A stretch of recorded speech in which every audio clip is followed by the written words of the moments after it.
Today on The Real. On Girl Chat, should racially charged books be banned? It's not a word that should be used at all. Then dressing for your ex. I never planned it, so I'm always just caught looking busted. Plus, what would Adrian do? We're absolutely about to find out. You're gonna have to offend some people, girl. Let me tell you why. And Pitbull's getting us in the New Year spirit. On The Real.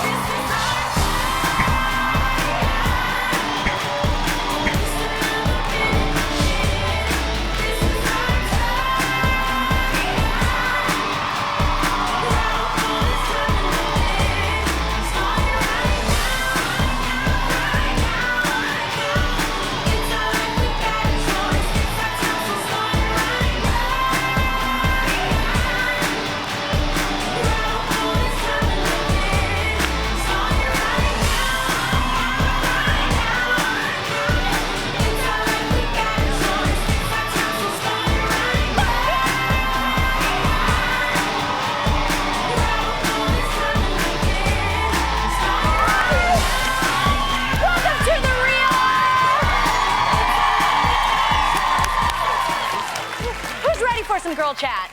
I know I am. Yes. Been waiting. Yes. Back with us again today is our guest co-host for the week, the amazing Evelyn Lozada. Woo! We really have enjoyed you. You're so awesome. Evelyn, are you ready for some girl chat? I'm ready for some girl chat. Awesome. Bring it. Do it. All right, so Evelyn, we all know that you're engaged to Los Angeles baseball superstar Carl Crawford. Whoa. But everybody wants to know, when do you guys plan on tying the knot? Oh my God, this is like the question I get all the time. Let me just say this. The last time I talked about this publicly, it became such a big thing because everybody was like texting him and me. Well, what do you mean you guys are getting married? Did we not get invited? So he has a huge family. Yeah. So if you know Carl is super private. Like when I tell you, people think like, oh, he played for the Dodgers, he's probably out there. No, he's very under the radar. Like he gets uncomfortable if I post him on Instagram. He's just that guy, you know? Right. So it is gonna happen next year. And we'll leave it open like that just so that, you know, everyone's not blowing up our Next year. They're like, when? Yes, Where's my invite? Am I getting the invite? Yeah, You no, know, I so- totally know how that goes. Because the moment you say you're getting married, literally you start getting text messages that are like, girl, don't forget me. I hope my invitation's in the mail. I'm waiting. Okay. You're like, calm down. And that's what it was. It was like stressful. And he was just like, try not to talk about this. You know, like, let's try to keep this quiet. Because he doesn't quite, you know, what we do in my world is a little different. Yeah. And he's like, I respect it, I'm supportive, but I like to be in the background. And I try to respect that as much as I can. So will you guys keep it small? Yeah. Kind of just like your immediate family, you know. But he has a lot of family, so I guess it's up to him who he wants to invite. But my family, there's like 10 people because nobody talks to each other. Really? You know, no, serious, like real stuff. Like everyone has an issue with everybody. Like I'm not going. Is she going? Is he going? Oh, nobody has time for that. So it'll be like Wish. So maybe, like, not to put you on the spot, but when you get close, maybe you come back and, you know, we can talk about it. And stuff like that. I promise. That would be a lot of fun. That would be a lot of fun. I can't wait. Well, up next, a school district in Virginia has made national news after pulling copies of the books To Kill a Mockingbird and The Adventures of Huckleberry Finn following a complaint from a parent. The parent, a mother of a biracial high school student, took exception over the use of the N-word in the novels. She says she believes the books are great literature, but that because we're so divided as a country right now, it's hard to get past the offensive wording. I'd love To Kill a Mockingbird. Me too. It was one of my favorite books. And it's a really good piece of literature because it teaches you about racial divide, and that's the reason why the school teaches it. Now, Huckleberry Finn, I do have an issue with because they go in. You know, Mark Twain goes in on the N-word. But you know how, like, sometimes a word can be used and it actually helps to educate the kids and actually tell them this is a period in time where this actually was something that was happening. I feel like, you know how you have the option of choosing whether or not your child should participate in sex ed or not? They actually send you home with a, what is that called? With a syllabus? A parent consent. They send you home with a permission slip, and you have to have your parents sign it. They're like, hey, do you want to be a part of this or do you not want to be a part? It's a disclaimer that says, hey, guys, this is what we're going to be informing your kids about. You either have the option of letting them be a part of it or not. I also think that the age is really important. What age they're going to do this, what grade. Well, and can around the teacher... 7th grade, they Yeah, I was start about to say teaching junior it. high as well. Yeah. I read till these high books. school where they're more able to understand why they're reading this. Here's Got it. And that it's not a word that should be used at all. Like, Right. it should not be used. Right. It's like, they need that disclaimer. Like, read the book. Hey, guys, there is this word in the book. We want you to know why we're allowing you to read it, but at the same time, we want to let you know that we do not condone the use True. of these words. Right, of course. I think To Kill a Mockingbird was one of my favorite books because I had a great teacher. I learned about the book in junior high, and the importance about these books is that they portray the unwritten truths of the time. Yes. Back then. American history. Yes, and I think that you can't censor that. You can't forget that. You can learn from it, and you can teach it, because once you learn and teach history, you probably would never repeat history again, because sometimes history can repeat itself. And it's the teacher's responsibility to have an open discussion about this book. Exactly. This book was about racial injustice. Exactly. And they can learn a lot from that book and apply it to now, because the social statement of this book is that you should have courage to fight for the right thing, even though you may not win. And that's what that book was about. Yeah. The lawyer didn't win, but he fought for what he thought was right. Well, even though Huckleberry he was Finn, he against goes it. in a lot. Yeah. I mean, Okay, Huckleberry Finn is a little bit different, but To Kill a But you see how Mockingbird, I you're don't know. explaining Yes. that? Children need to understand that they shouldn't just be reading this and seeing the N-word everywhere and Yes. thinking, oh, my but that's teachers the let me purpose read of books the with teacher, it. So, though. Yes. No, but the teacher, go ahead. Okay, so for someone like me, when I read the book, an amazing novel that everybody should read, at the same time, that word was excessively used. And being from the Bay, I'm not black, but everybody else who felt the right to use it used it real casually, calling each other that as friends. So here I am reading a book that I know, obviously, that it's not appropriate. And then I see how people normally just casually use it here. Do they like to say, what up to my friend? Right. And I'm sitting here, like, wow, that's so interesting how it was so wrong then and how here it's so casual. yeah, it's in every other rap song. And I'll never forget, not until I got racial slurs spray painted on our family car and on our sidewalk, that I saw how that word affected me. And to this day, because of that experience, I don't care how normal it becomes, I don't care what person says, it just means it's my friend, I personally will never be able to use that word because I don't want history to continue from where it started. Repeat itself. Evelyn? So what I want to say is you got to make your own decision. If you hide that, you don't see, kids don't get to see how normal it was back then. Right. Kids don't get to recognize the separated fountains and the people sitting in the back of the bus. Like, they don't get that. So I think it's kind of weird to me that it's so normal back then as it was today that people have made it. But I'm not judging them. I just But do it was myself. also the actions in the book that is what the teachable moment is. It's not necessarily course. the N-word. It's more of what were the actions that was leading up And to they it. didn't really condone the word. No. They were just kind of But just that's expressing how how they the spoke back language then. was That's back how then. white people Yeah, spoke spoke to to black black people, people. and that's how they described them. Of course. And this is the thing, though. There's censorship that's happening, and that's what the concern is. Is this censorship? Because it's not only with this book. There are other types of book, like Maya Angelou's I Know Why the Caged Bird Sings. There is concern about the sexual nature. People are now having concerns about the Bible and maybe putting that out. So, we have to decide. You can't pull out the Bible. Yeah. Well, people there have been there are books, there's this list Guys, of books get that the have been NIV. banned. It's a little easier to understand. New international version, folks. Crazy. And I'm curious as to this parent, is she not letting her biracial kid listen to rap music? Because I'm sure he or she is. So it's like, what do you do at that point, right? Because at 12, they know more words Everything. that's in that book than, they teaching me words. My nephew. I was like, what you learned? Like, you guys, this is the point. What you're saying is, even like the song, like you guys, there was a song, obviously the censored version and the radio edit of the song was My Hitta, My Hitta. Right. And the whole song actually was about, like, you, my best friend. Like, complimenting, like, I would ride for you, I would do anything for you. My Hitta, which obviously rhymes with the N-word. That's what they used for the radio version. But this song was actually, like, saying, like, you're my best friend, I would do anything for you. So that's also, again, it all comes down to having a conversation, explaining what this is, why you're reading this book, what is acceptable, what is not acceptable, what you condone and what you don't. So it's a conversation parents have to have with their kids. Yes, exactly. And with the schools. And the teachers, for sure. For That's why I'm not a parent. Well, from books to looks, supermodel Bella Hadid recently walked in the Paris Victoria's Secret fashion show, which her ex-boyfriend, The Weeknd, also performed in. Love him. Oh, my God. But look at that. Look, she's killing it. Okay. All right. Many people are saying that, you guys, he was checking her out as she walked by, like you see in that photo, looking as fly as you know what. Let me tell you, she was killing it. Yes. So I have a question for you, ladies.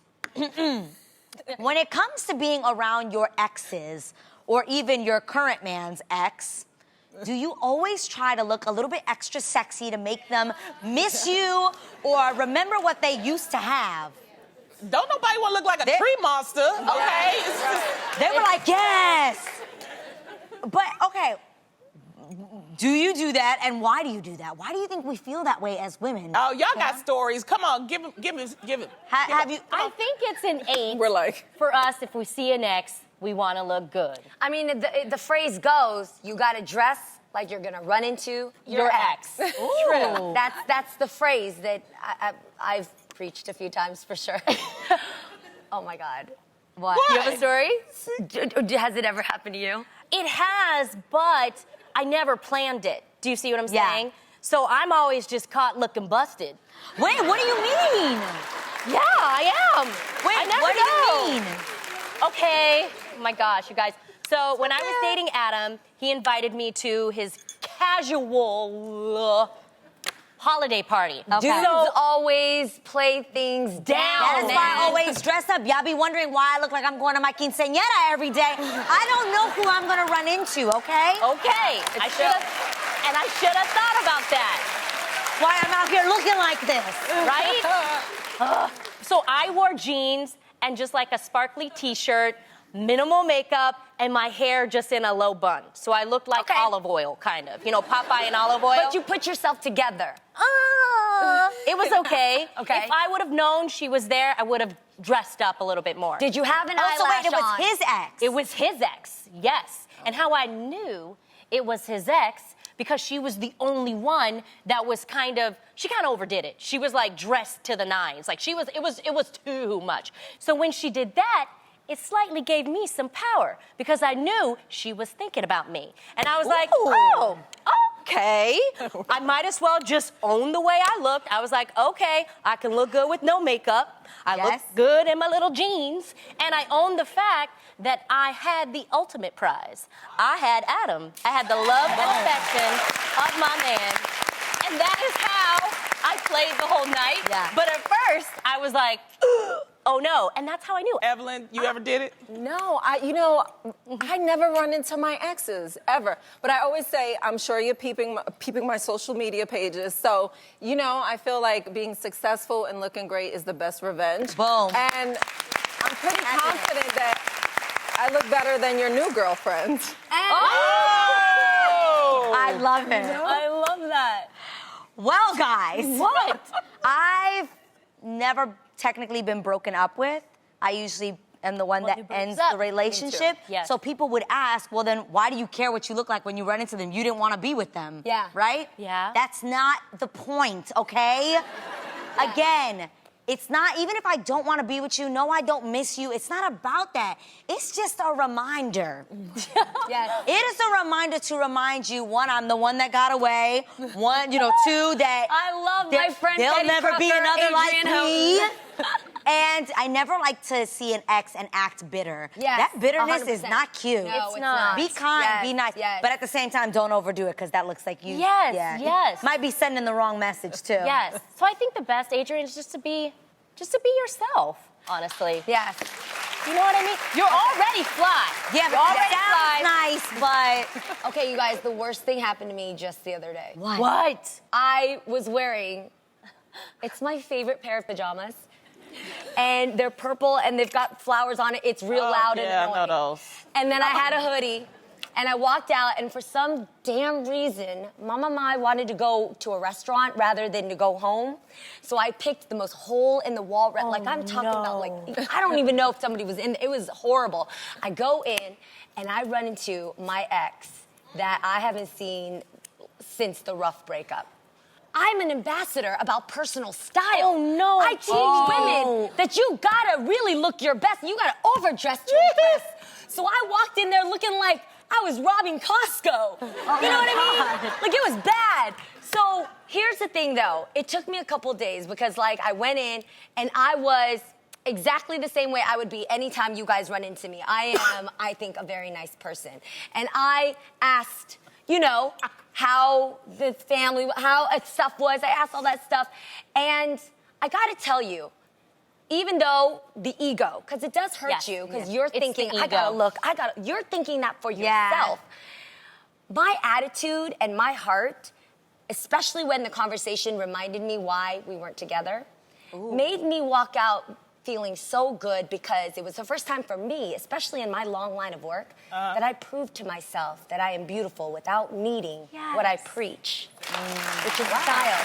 I love that. I love that, Jeannie. Now, last month, we launched the Real Social Takeover, and yesterday, I had the honor of taking over Alicia McFadden's Instagram page after she wrote in asking for my help to getting her sexy back. You guys, this was so much so awesome. fun. I was so happy to do something for her. She's 53 years old. She wanted to feel special. So I wanted to do things that would make her feel special. And I Yes. believe in getting your sexy back is by, you know, having positive thoughts, Yes. by looking good, and going to a little party. So I went to the Ebony Power 100 Gala last week, and a few of my friends had messages for Alicia about getting her sexy back. That is so dope. First, check out Cedric the Entertainer. Alicia, you got your sexy back.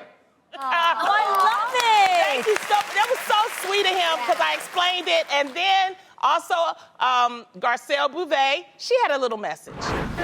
Alicia, you better get your sexy back because you already sexy. I love it. Okay, I'm not trying to be funny. If like somebody took over my page like a celeb, like you, and I would be like, this is so dope. All these celebrities are saying messages to me. Right?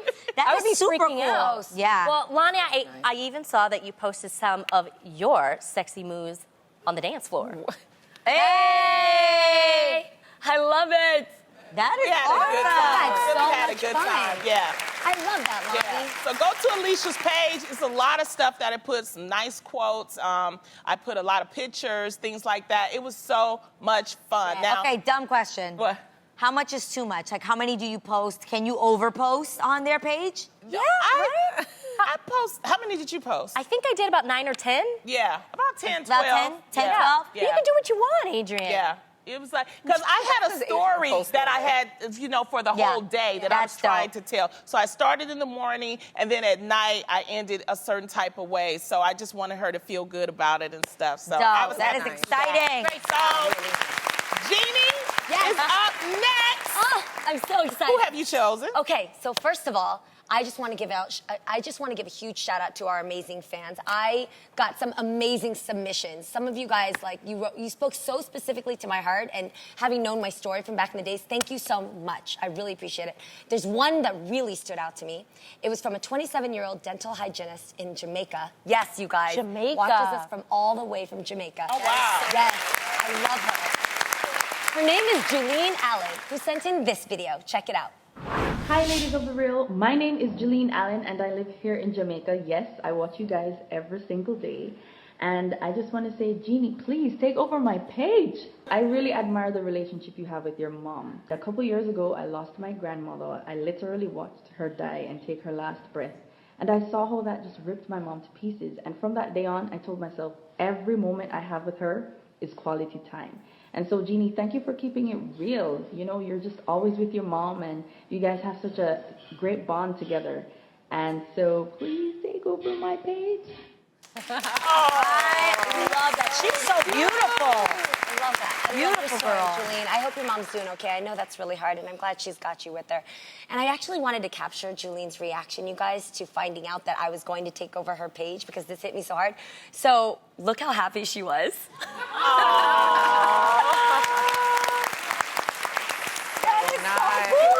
I love it, especially because when we're at this table, sometimes we get so close to our fans and we hear so many personal stories. You almost want to reach out to that couch or to that office or wherever you're watching us and just give them a hug, right? Yes. So this is that way of me giving you that hug. I'm not going to let you down. I can't wait to take over your IG page. It's going to be fun because basically, You're crazy and fun. I'm loco. I'm love it. bananas. And there's so many things that I don't get to post because I'm like, oh, I can't post this because someone's going to get offended. Get ready because it's about to be too real for you. Like, for real. Is it time for Adrienne to dish out some of her patented advice? Absolutely. This is Absolutely Adrienne. Absolutely. Absolutely not. Absolutely. Absolutely not. Okay, you guys, I'm ready. Give it to me straight. Who needs some advice? All right, A. Okay, our story comes from Hazira Sani in Singapore. How cool is that? Wow. Hi, Hazira. She writes. That's awesome. Hey, Adrienne, I am in desperate need of your advice. My sister and I are very close. She is my best friend, but she can also be my biggest enemy. I have been dating my boyfriend for 3 years now, and my sister has expressed that she feels replaced. I love my sister very much, but she keeps making me feel guilty for not spending my free time with her. I'm currently in my final year of college and am so busy that I only see my boyfriend once a week. Lately, my sister has been asking me to hang out with her, and it always falls on the same day that I already have plans with my boyfriend. It frustrates me because she knows that I have this time planned to be with him already. So when I ask him if she can either tag along or maybe we don't spend that day together, he gets upset too. I don't feel like they understand the situation they are putting me in. I feel like I'm stuck between a rock and a hard place, and I don't know what to do. Is there any way I can fix this situation without offending my sister or my boyfriend? Absolutely not. You're going to have to offend some people, girl. Let me tell you why. Because you're the only one getting stressed out here. Neither one of them is. And the way I see it is, first of all, your sister, if she loves you and she really is your best friend, she has to start understanding. You got to remember what love is. Love is not rude. The Bible even says love is not selfish. So you have to recognize that that's not love if she's trying to rip you away from your man and your man not letting you hang out with your... Actually, it doesn't seem like your man is actually telling you not to hang out with your sister. It almost seems like your sister is intentionally asking for those days that she wants to hang out with you only when you're hanging out with your boyfriend. Now, she feels she's been replaced. She's your sister. He's your man. Those wires don't cross. And if they do, that gets really weird. So, like, you know, he's fulfilling a different kind of love that you need in your life that she can't provide you. Yes, Let me tell you. So with that being said, I think you need to have a sit-down conversation with your sister explaining, hey, listen, this is a weird jealousy. You got to get over this. If you intend to have a long-term relationship with him, guess what? You guys are all going to be a family. So... Yes, you're going to have to offend them, but it'll all turn out great if they really love you. You know, Munchkin, you are absolutely giving great advice. Thank you. I try. From the heart. Our next guest keeps you dancing all night with hits like Timber, Give Me Everything, International Love, and his latest single, Green Light, off his new album, Climate Change. And this New Year's Eve, you can catch him on Fox hosting the biggest party in the country. Please give it up for Mr. Worldwide, Mr. 305, Pitbull!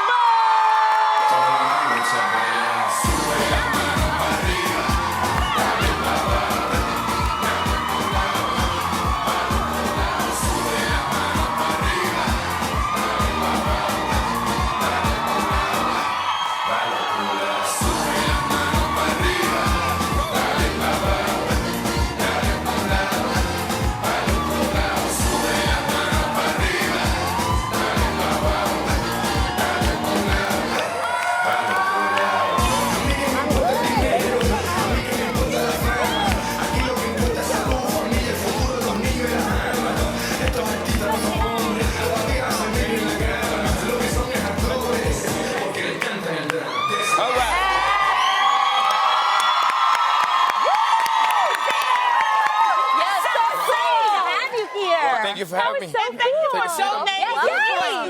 Yes. Thank you so much for donating. I appreciate that. You know? My pleasure.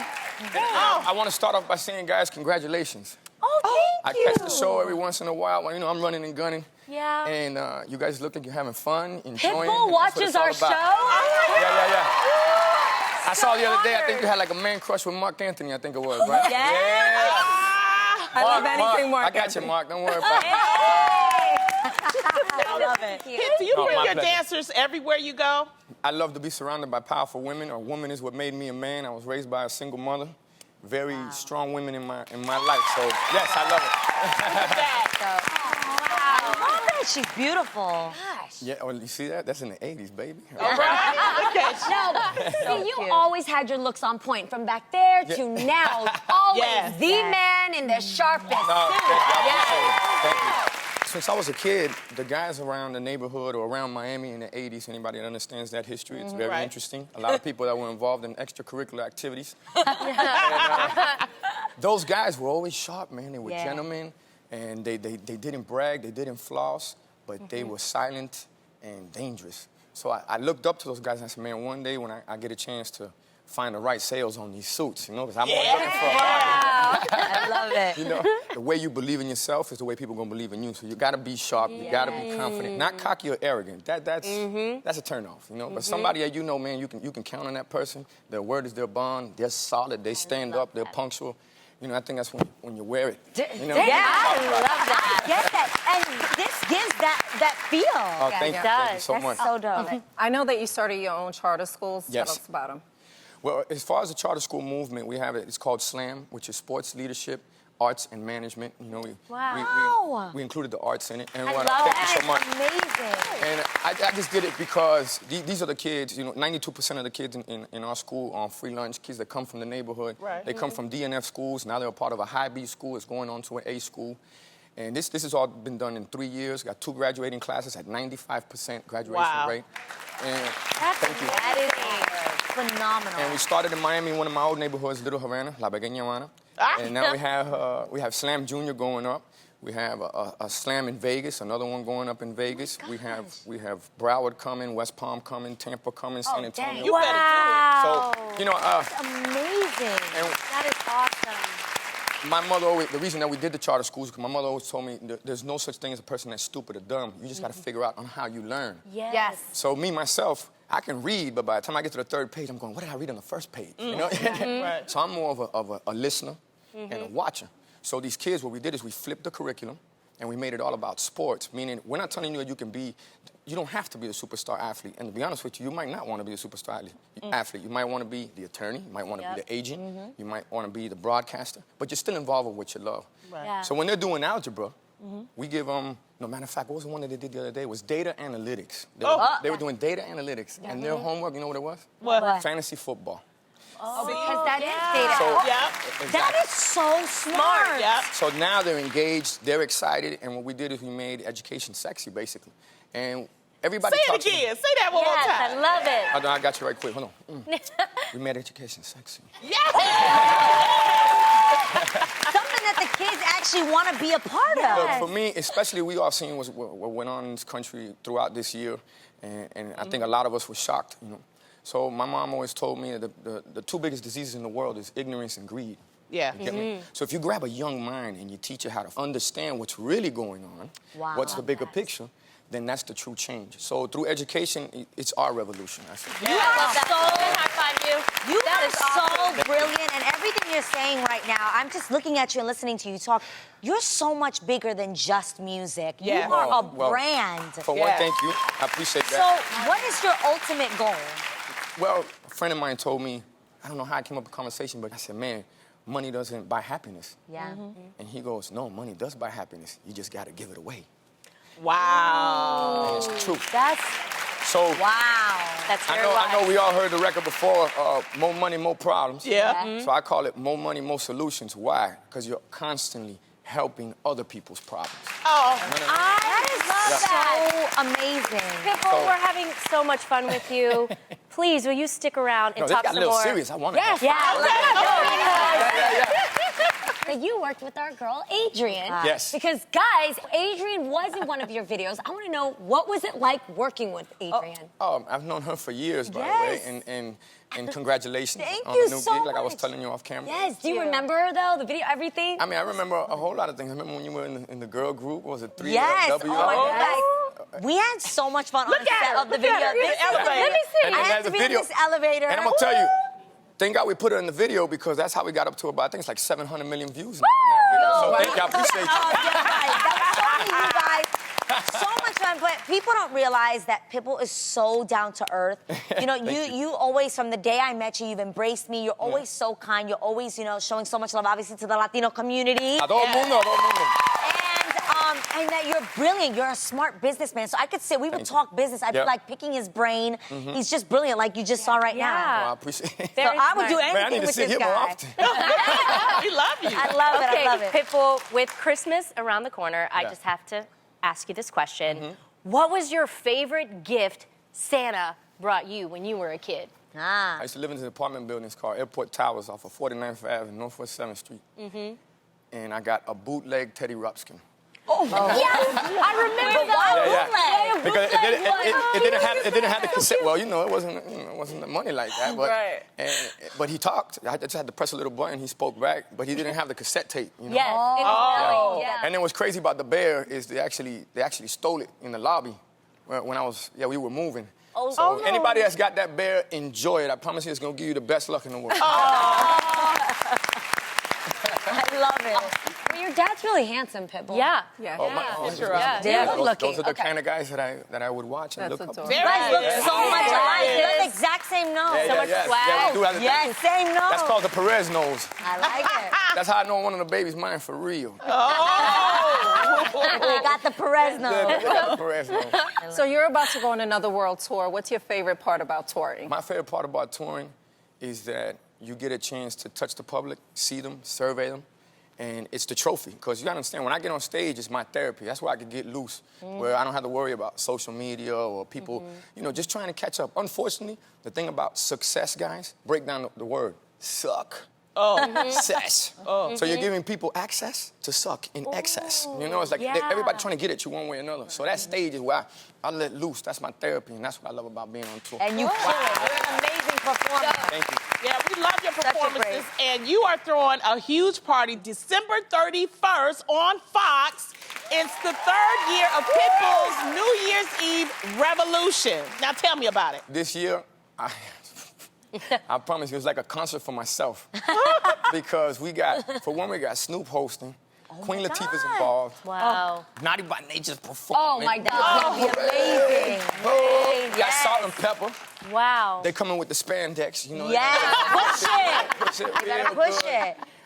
So it's really a concert where the music's gonna be a whole lot of fun, and I think it's gonna, awaken a lot of people out there in New Year's Eve and understand the kind of fun we had coming up with music where we couldn't download it, where if we wanted a tape, you know, we'd have to get on a city bus or ride a bike or catch a ride or walk, however it was, and then get to the store and they tell you, oh no, that's sold out. Okay. But we'll give you the single. Though. No, it was a journey, because then it's on this aisle. Then you gotta look it up. So what I would do back in the day is to enjoy this amazing performances that we're gonna watch on New Year's Eve is I would take the tapes when I was in the mall. I didn't have no money at the time, but I would hide them. So the day I had money, I would come back and I knew where it was at. So I've